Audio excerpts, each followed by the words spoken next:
오늘 말씀 가지고 나의 허리띠는 안전한가라는 제목으로 같이 하나님 말씀을 나누도록 하겠습니다. 성경에 보게 되면 하나님께서 선지자들에게 상징 행위를 통해서 명령하실 때가 있습니다. 성경 전체적으로 대부분 구약 성경인데 구약 성경에 보게 되면 상징 행위가 30여 개가 등장합니다. 그리고 그 중에 반절에 이르는 분량이 에레미야서에 한정되어 있습니다.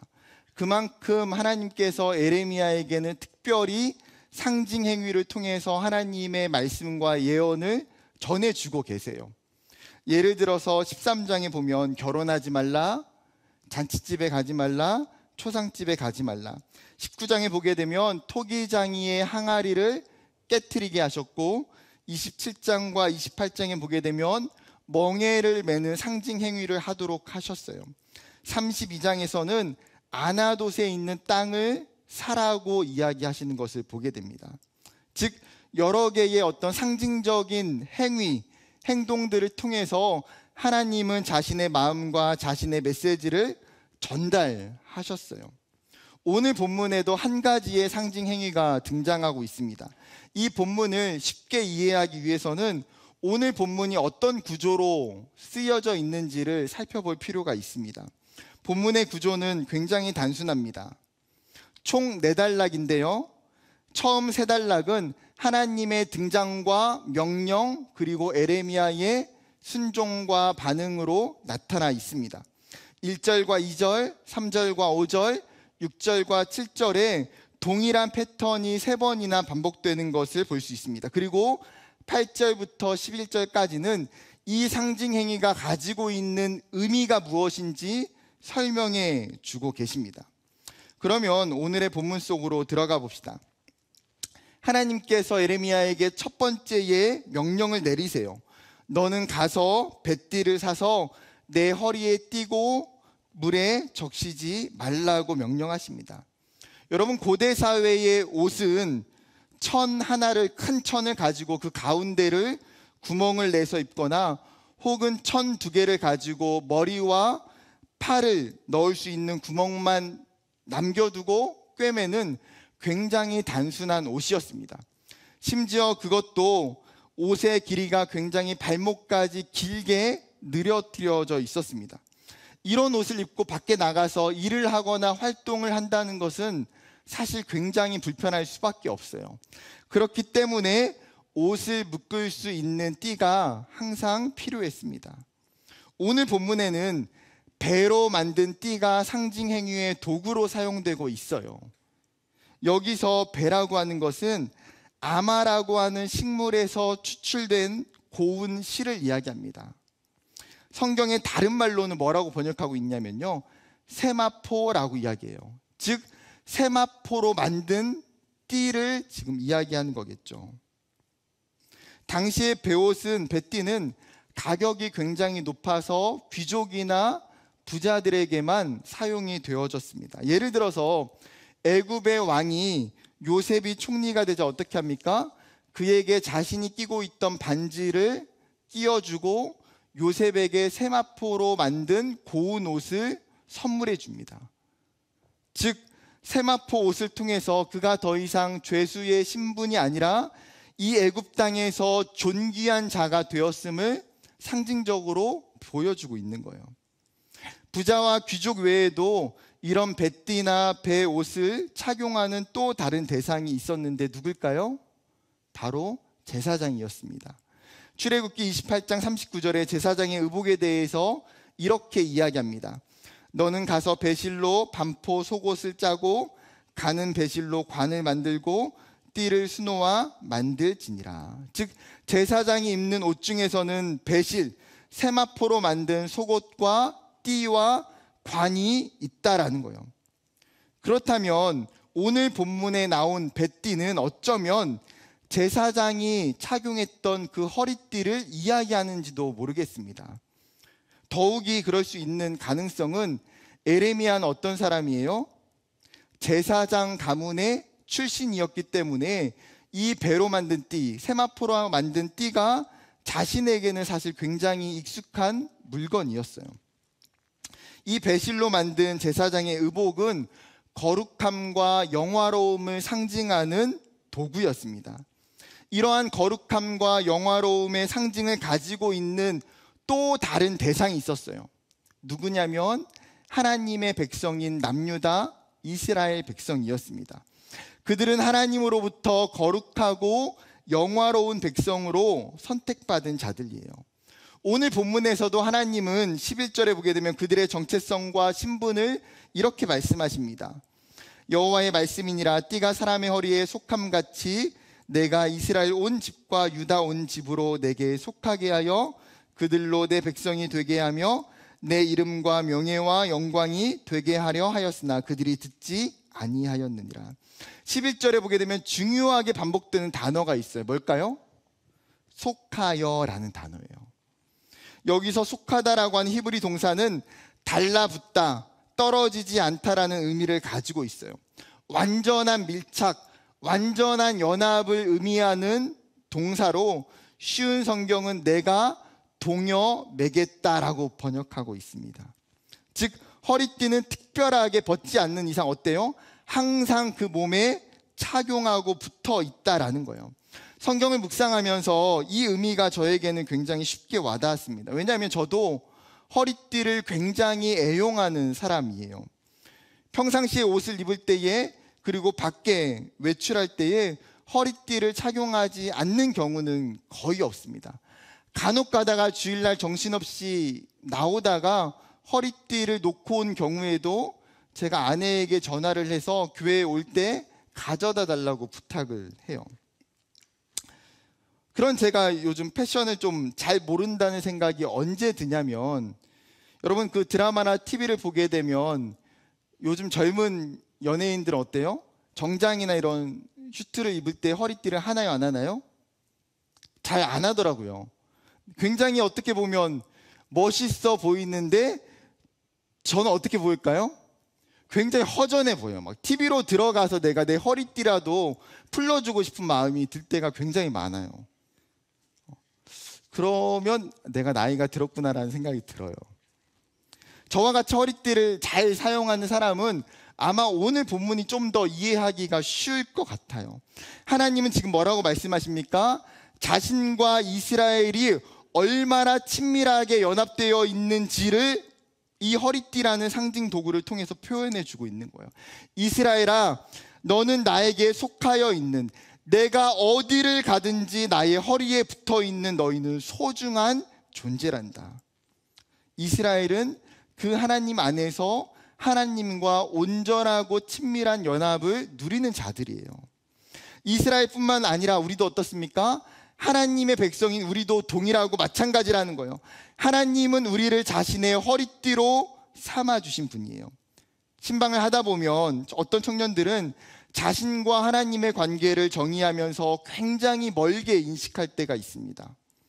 하나님을 내 삶과 전혀 상관없는 대상, 내 삶에서 하나님이 굉장히 멀게 느껴지는 존재로 오해를 하게 되는 거예요. 마치 하나님은 이 땅이 아닌 하늘 위에 계시는 다른 차원에 존재하시는 분이라고 생각해요. 그러나 성경에서는 어떻습니까?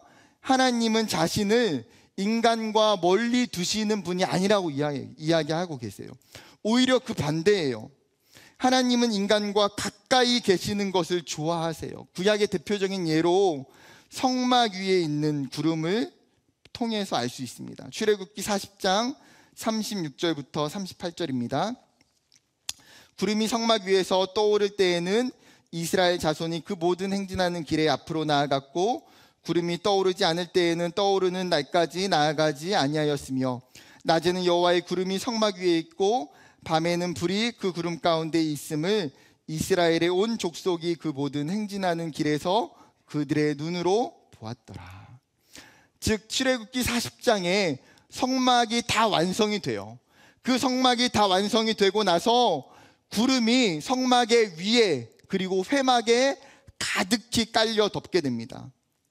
뿐만 아니라 이 구름이 하늘 높이 떠올라서 움직이게 되면 뭐예요?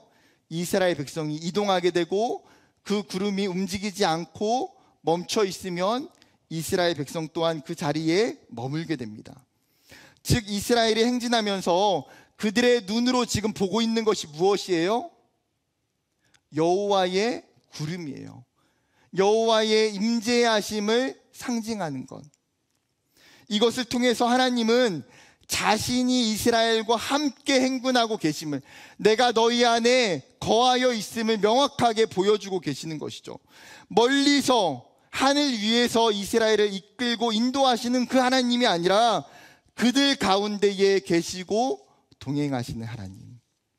또한 신약에서 하나님의 가까이 계심을 보여주는 중요한 것이 있어요. 무엇일까요? 바로 보혜사 성령 하나님이에요. 요한복음 14장 16절부터 18절에는 이렇게 기록합니다. 내가 아버지께 구하겠으니 그가 또 다른 보혜사를 너희에게 주사 영원토록 너희와 함께 있게 하리니 그는 진리의 영이라. 세상은 능히 그를 받지 못하나니 이는 그를 보지도 못하고 알지도 못함이라. 그러나 너희는 그를 아나니 그는 너희와 함께 거하심이요 또 너희 속에 계시겠음이라. 내가 너희를 고아와 같이 버려두지 아니하고 너희에게로 오리라. 예수님께서 자신의 공생의 사역을 다 마치시고 나서 제자들에게 약속해 주신 것이 하나 있습니다. 무엇입니까? 내가 너희를 떠날 때에 너희에게 보혜사 성령 하나님을 보내주실 것이다.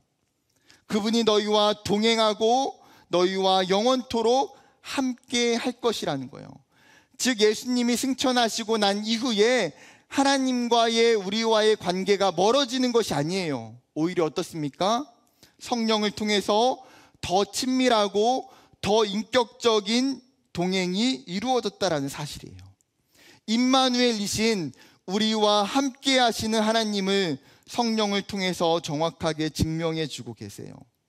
즉 하나님의 친밀함, 하나님의 동행은 구약이냐 신약이나 한결같습니다. 가까우신 하나님, 곁에 계시고 동일하신 하나님이라는 사실이에요. 오늘 에레미야를 통해서 우리에게도 동일하게 이 말씀을 해주고 계시는 거죠. 내가 너와 어떤 관계인지 아느냐? 너는 나에게 속한 나의 허리띠와 같은 친밀한 존재라는 거예요.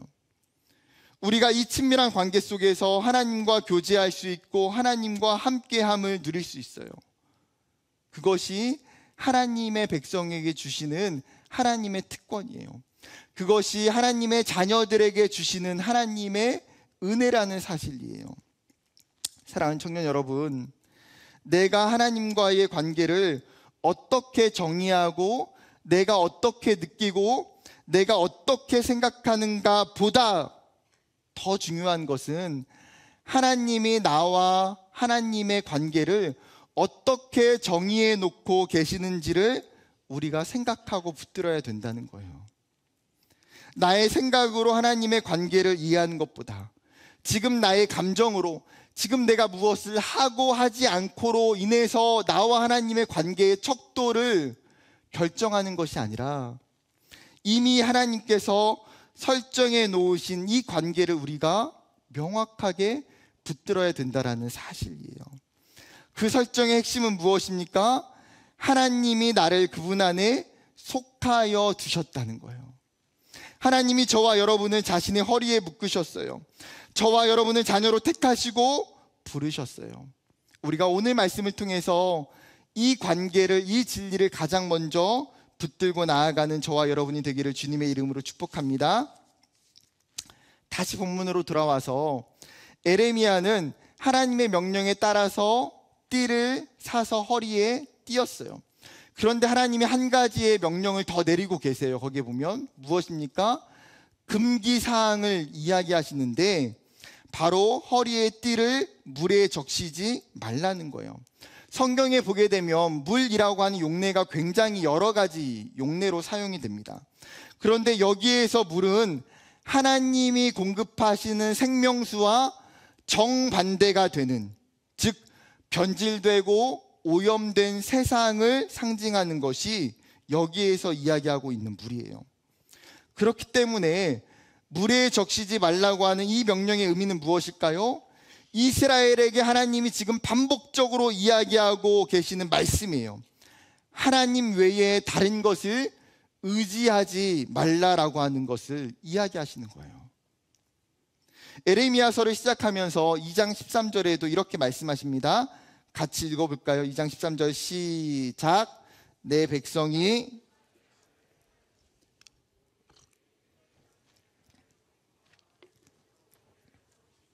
그것은 그 물을 가두지 못할 터진 웅덩이들이니라. 이스라엘이 가나안 땅에 살면서 스스로 자신이 마실 수 있는 물을 찾아 헤매기 시작했어요. 지금 하나님이 에레미야를 통해서 이 죄악들을 경고하시는 거예요. 너희가 다른 물을 마시면 안 된다. 이 꼴, 너희가 다른 물에 적셔서는 안 된다는 거예요. 왜 적셔서는 안 되는지는 후반부에 하나님께서 이야기하세요. 그리고 나서 4절에 보게 되면 두 번째 명령이 나옵니다.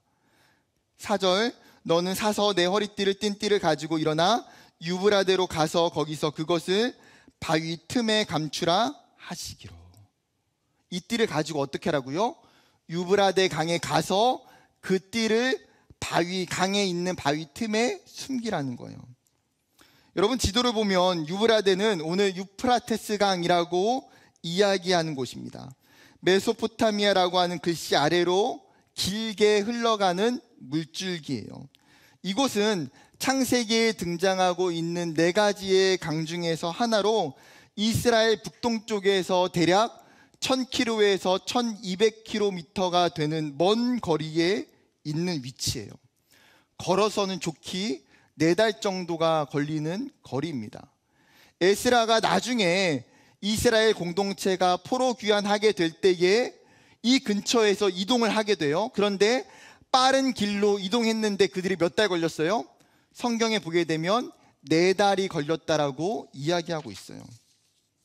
이곳은 바벨론의 주요 도시들이 있었던 지역입니다. 생각해 보세요. 여러분, 단순히 허리띠를 숨길 수 있고 버린다면 다른 곳도 있고 아니면 이스라엘, 예루살렘 안에 어떤 지역에 숨길 수도 있잖아요. 그런데 굳이 1000km가 넘는 그 먼 거리를 가서 숨기게 하신 이유가 무엇일까요? 하나님이 지금 이 에레미야를 통해서 이 상징 행위를 통해서 남유다의 미래에 대해서 지금 경고하고 예언하고 계시는 거예요. 너희가 아무리 나의 허리띠고 나의 백성이고 너희가 거룩하고 영화로운 존재라고 할지라도 너희가 나를 떠나서 살아갈 때에 내 허리띠를 유브라데로, 즉 바벨론의 포로로 보낼 것이라는 하나님의 계획을 이 상징 행위를 통해서 말씀하시는 거예요. 에레미야는 하나님의 명령대로 그 먼 곳에 가서 그 띠를 숨겨두고 돌아옵니다. 성경은 단순하게 몇 구절로 이 엄청난 여정과 시간을 전부 생략해버려요. 그리고 나서 여러 날 후에 한참의 시간이 지나서 하나님이 3번째 명령을 내리십니다. 무엇입니까? 에레미야, 이번에는 너가 다시 유브라데로 가서 지난번에 감추어 놓았던 허리띠를 찾아서 가지고 와라. 그런데 지금 에레미야는 어떻습니까? 무려 넉 달이 걸리는 그 시간을 하나님이 다시 가라고 이야기하세요. 성경을 유심히 보세요. 근데 에레미야는 아무 대꾸도 하지 않고 곧장 유브라데로 떠났어요. 여러분, 오늘 성경이 에레미야를 통해서 우리에게 보여주고 있는 것이 무엇일까요? 하나님을 깊이 만나고 하나님을 깊이 교제할수록 믿음의 성장과 함께 순종도 성장해 간다는 거예요. 말도 안 되는 명령이죠. 아직까지는 그 상징 행위가 무엇인지에 대해서 에레미야에게 하나님이 설명하지 않으셨어요. 어떤 의미인지 이해할 수 없는 이 명령까지도 지금 에레미야는 순종하고 있다라는 거예요. 여러분, 믿음이 성장하고 있는데 순종이 성장하지 않는다는 것은 사실 그것도 말이 되지 않는 일이에요. 사랑하는 여러분, 우리의 믿음이 자랄 때에 우리의 순종도 성장하기를 주님의 이름으로 축복합니다. 때로는 이해되지 않는 일들도 굉장히 많아요. 때로는 어떤 의미인지 모르고 따라야 될 일들도 굉장히 많아요. 때로는 내가 왜 해야 되는지, 그리고 지금 내가 해야만 하는지라고 의문을 갖는 일들도 굉장히 많아요. 그러나 그것이 하나님의 말씀이라면, 그것이 하나님의 명령이라면 에레미야와 같이 순종할 수 있기를 원해요. 단 한 번도 하나님을 순종하는 사람들에게 하나님이 망하게 하시는 일이 없어요. 하나님은 단 한 번도 순종하는 사람을 후회하게 하신 적이 없어요. 순종의 걸음은 항상 은혜의 빛을 비추는 등대였음을 기억하는 저와 여러분 되기를 소망합니다. 다시 본문으로 돌아와서 유브라데에 가서 감추었던 곳을 파고 띠를 꺼내서 보니까 어때요? 띠가 썩어져 있었어요. 당연하죠. 띠가 물가에 있었고 근처 바위 틈에 숨겨놨으나 강의 습기와 물로 인해서 젖게 되고 시간이 지나면 조금씩 부패하게 돼요. 예를 들어서 생각해 봅시다. 여러분, 지난 여름에 바닷가나 아니면 수영장이나 계곡에서 물놀이를 하고 온 청년들이 많이 있을 거예요. 바닷가나 수영장에서 입었던 척척한 옷을 빨지 않고 비닐봉지에 싸서 그냥 집의 베란다에 고이 모셔놨어요. 지금 한 6개월 정도가 됐잖아요. 어느 날 베란다에 보니까 이렇게 아름다운 비닐봉지가 있는 거예요. 무슨 봉지지? 꺼내서 열어보니까 어땠을까요? 어떤 일이 일어났겠습니까? 상상할 수 없는 그 아름다운 향기가 나는 거예요. 그 어떤 향수에서도 맡아보지 못하고 나의 막혀있는 코를 한 번에 뚫을 수 있는 그런 향수. 여러분, 그런 옷은 아무리 세제를 한 통을 때려 붓고 섬유유연제를 한 통을 부어도 심폐소생이 안 돼요. 그냥 버려야 돼요. 그런데 여러분, 오늘 뱃띠도 지금 비슷한 상황 아닙니까? 척척하게 적셔진 이 뱃띠는 뭐라고 말해요? 심하게 부패해 있어요. 하나님은 지금 에레미야에게 어쩌면 의도적으로 그 뱃띠가 썩어질 만큼의 시간을 두고 난 뒤에 그에게 다시 찾아가서 가지고 오라고 말씀하신 거예요. 그러면 이 이해할 수 없는 이 상징의 의미가 무엇인지를 파악해야 돼요. 특히나 여러분, 첫 번째 하셨던 그 명령과 두 번째 하셨던 명령이 충돌하고 있잖아요. 첫 번째 뭐라고 했습니까? 뱃띠를 사서 물에 적시지 말라고 하셨어요. 그런데 두 번째 명령에 가서는 곧장 그 뱃띠를 물 있는 곳에 숨겨두고 오라고 이야기하셨어요. 여러분, 만약에 그 뱃띠를 물에 감추지 않고 나무 위나 집안에 보관했다면 허리띠는 분명 썩지 않았을 거예요. 그런데 하나님은 유브라데 강에 허리띠를 묶게 하셨어요. 왜요? 여러분, 이스라엘의 모습이 첫 번째의 모습에서 지금 두 번째의 모습으로 변해 있기 때문이에요.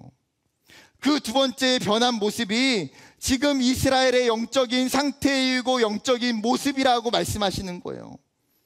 이스라엘은 하나님으로부터 나오는 생명의 물을 의지해야 되는 존재들이에요. 그런데 그들이 어떻게 행동하고 있습니까?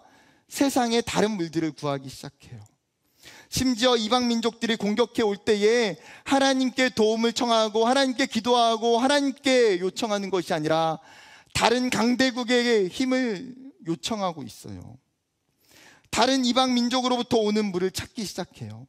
남유다가 망하게 되는 결정적인 태도와 모습이 이것 때문임을 이야기하시는 거예요. 너희가 내가 아닌 다른 물에 적셔질 때에 타락할 수밖에 없고 변질될 수밖에 없고 썩어질 수밖에 없는 존재라는 것을 말씀하고 계시는 거예요. 여러분, 이 영적인 진리는 어쩌면 이 시대에도 여전히 유효해요. 하나님의 백성들이 그 세상 속에 들어가서 세상으로부터 흘러나오는 물을 의지하며 살아갈 때에 우리의 삶은 내가 과거에 하나님의 백성이고 하나님의 거룩한 영화로운 존재였을지라도 우리 또한 썩고 우리 또한 부패될 수밖에 없다라는 거예요. 여러분, 에레미야가 썩어서 악취가 진동한 이 허리띠를 띠고 예루살렘에 돌아왔을까요? 성경은 그 다음의 행동에 대해서 기록하고 있지 않아요. 그런데 7절 하반절에 보게 되면 띠가 썩어서 쓸데없이 되었더라. 말 그대로 사용 불가라는 거예요. 여러분, 하나님의 허리에 있었던 그들이 왜 이렇게 사용 불가가 되었을까요? 9절에서 10절에 그 이유를 가르쳐주고 있습니다. 여호와께서 이와 같이 말씀하시니라. 내가 유다의 교만과 예루살렘의 큰 교만을 이같이 썩게 하리라. 이 악한 백성이 내 말 듣기를 거절하고 그 마음에 완악한 대로 행하며 다른 신들을 따라 그를 섬기며 그에게 절하니 그들이 이 띠가 쓸 수 없음 같이 되리라. 즉 남유다가 썩게 된 그 원인은 뭐라는 거예요? 교만이라는 거예요. 에레미야서에서 나타난 이스라엘의 교만은 I'm okay, 나는 괜찮아, 나는 아무렇지도 않아라고 표현할 수 있어요. 그들은 자신의 삶에 있어서, 자신의 신앙에 있어서 괜찮아, 충분하다라고 생각했어요. 영적인 삶에 있어서도 I'm okay, 우리가 하나님의 백성이고 하나님의 선민이고, 심지어 우리가 하나님의 성전에서 날마다 제사하고 예배하고 하나님을 섬기기 때문에 우리는 아무리 이방 민족이 공격해 온다 할지라도 끄떡하지 않는다라고 생각했어요. 일반적인 삶에 있어서도 I'm okay, 충분히 나의 힘으로, 나의 능력으로 살 수 있기 때문에 하나님을 찾지 않아도, 하나님께 도움을 요청하지 않고 살아가는 거예요. 이런 I'm okay라고 하는 남유다의 교만은 하나님의 말씀에 귀를 닫아버려요. 이러한 교만은 내 마음과 내 생각대로 행동하게 만들어요. 이런 교만은 더 나아가서 하나님이 아닌 다른 우상을 숭배하게 만들어요. 하나님은 그런 남유다를 향해서 너희가 썩은 뱃띠와 같아서 내가 너희를 사용하지 않겠다라고 이야기하시는 거예요. 여러분, 우리가 남유다의 모습을 그냥 쉽게 지나칠 수 없는 것은 무엇입니까? 어쩌면 우리 안에도 남유다가 가지고 있는 그러한 교만함이 있기 때문이에요. 지금 내 신앙과 내 믿음이 괜찮게 열심히 잘 지내고 있을 때에 이 정도의 신앙이면 충분하지, 나는 예수를 잘 믿고 있어라고 생각하고 있는 나의 교만함, 나는 얼마든지 내 힘으로, 내 능력으로, 내 열심으로 내 삶을 잘 이끌어갈 수 있어라고 생각하는 나의 교만함이 우리에게도 얼마든지 생겨날 수 있다는 거예요. 사랑하는 여러분, 하나님 없이 그 누구도 I'm okay일 수 있는 존재들은 아무도 없어요. 하나님을 찾지 않고는 I'm okay일 수 있는 인생은 그 누구도 없어요. 그렇기 때문에 날마다 하나님의 음성에 귀를 기울이고 내 신앙과 내 삶을 전적으로 하나님께 의탁할 수밖에 없다는 거예요. 오늘 이 예레미야 13장을 통해서 하나님이 우리에게 묻고 있는 것이 무엇입니까? 너의 허리띠는 안전하냐는 거예요. 너의 허리띠는 지금 하나님 안에 잘 묶여져 있느냐는 거예요. 아니면 너의 허리띠가 지금 유브라데 강에서 썩고 있는 것은 아닌지 확인해 보라고 하나님이 이야기하고 계시는 거예요. 2019년 1월 25일 브라질 남동부에 있었던 부르마지뉴의 광산의 큰 댐이 붕괴되었어요. 공식적인 사망자가 259명에 달하는 엄청난 사고였습니다. 한 뉴스에서 사고가 난 광산이 9월 달에 안전 보고서에 불안전한 배수 시설과 모니터링 시스템으로 인해서 댐의 안전성을 평가하기 어렵다라고 기록한 그 보고서를 이야기했어요. 그런데 최종 평가서에서는 그냥 안정성을 인증했어요. 분명히 충분히 문제가 될 수 있는 상황들이 있었고 안전하다는 평가를 내리기 어렵다는 의견이 나왔을 때에 그들은 더 신중하게, 더 세밀하게 조사할 필요가 있었어요. 여러분, 문제는 안전하지 않은 것을 안전하다고 여길 때에 심각한 사고와 위험이 발생한다는 거예요. 우리의 신앙도 마찬가지 아닙니까? 2023년을 새롭게 시작하면서 우리의 허리띠를 살펴봤으면 좋겠어요. 내가 지금 하나님께 속하여 있는지, 내 신앙과 내 믿음이 영적인 안정성이 확실한지를 확인해 봐야 돼요.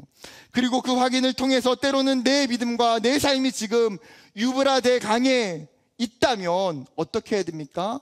물에 적셔져 있는 그 허리띠를 빨리 꺼내서 말리고 그 흙을 닦아서 다시 하나님의 허리띠에 묶여질 수 있도록, 다시 사용될 수 있는 허리띠가 될 수 있도록 해야 된다는 거예요. 왜요? 그것이 하나님의 계획이기 때문에. 하나님이 이 예레미야에게 상징행위를 시키는 진짜 이유가 뭘까요? 이스라엘, 너희가 교만하다, 너희가 썩어서 더 이상 사용할 수 없다, 이 말을 하고자 하시는 걸까요? 아니에요. 본문의 하이라이트는 11절이에요. 여호와의 말씀이니라 띠가 사람의 허리에 속함같이 내가 이스라엘 온 집과 유다 온 집으로 내게 속하여 그들로 내 백성이 되게 하며 내 이름과 명예와 영광이 되게 하려 하였으나 그들이 듣지 아니하였느니라. 여러분, 하나님이 이 상징 행위를 통해서 말씀하고자 하시는 목적은 뭐냐면, 하나님의 백성들, 남유다 이스라엘 백성들이 가지고 있는 존재성, 목적이 무엇이냐는 거예요. 하나님이 그들을 왜 창조하셨느냐는 거예요. 하나님이 그들을 왜 거룩한 백성으로 부르셨다는 거예요. 뭐라고 말씀하고 있습니까? 내가 너희를 내 백성이 되게 한 것은 너희를 통해서 하나님의 이름과 명예와 영광을 선포하기 위함이다. 하나님은 그 이스라엘 백성들을 통해서 하나님의 이름을 전하시고 하나님이 누구인지 이방 가운데 선포하기를 원하시고 수많은 사람들에게 하나님을 찬양하고 하나님을 찬송하게 하기 위해서, 궁극적으로 하나님의 영광이 되게 하기 위해서, 그것이 그들의 목적이고 하나님이 그들에게 주신 소명이에요. 그런데 이 거룩한 소명과 이 거룩한 목적이 깨진 것은 그들의 교만함으로 인해서 그들이 하나님의 음성을 듣지 않았기 때문이에요. 사랑하는 여러분, 오늘 말씀을 통해서 다시금 우리의 모습을 깊이 생각해 봤으면 좋겠습니다. 하나님은 오늘 본문을 부정적인 메시지를 주고자 하시는 것이 아니에요. 너무나 분명하게 우리에게 소망의 말씀을 주고자 하심이에요. 그것은 너희가 하나님께 속한 존재이다. 너희가 하나님께 속한 존재이다. 그리고 너희의 삶은 나의 명예와 나의 영예와 나의 영광을 위해서 지어진 존재이다. 여러분, 그것이 저와 여러분의 삶의 목적이고 이유인 줄 믿습니다. 올 한 해 2013년을 살아가면서 우리가 하나님 앞에 더 겸손하게 우리의 교만함을 내려놓고 하나님 말씀에 순종하며 하나님께 정말 쓰임받고 하나님의 영광으로 살아가는 도구가 되기를 주님의 이름으로 간절히 축복합니다.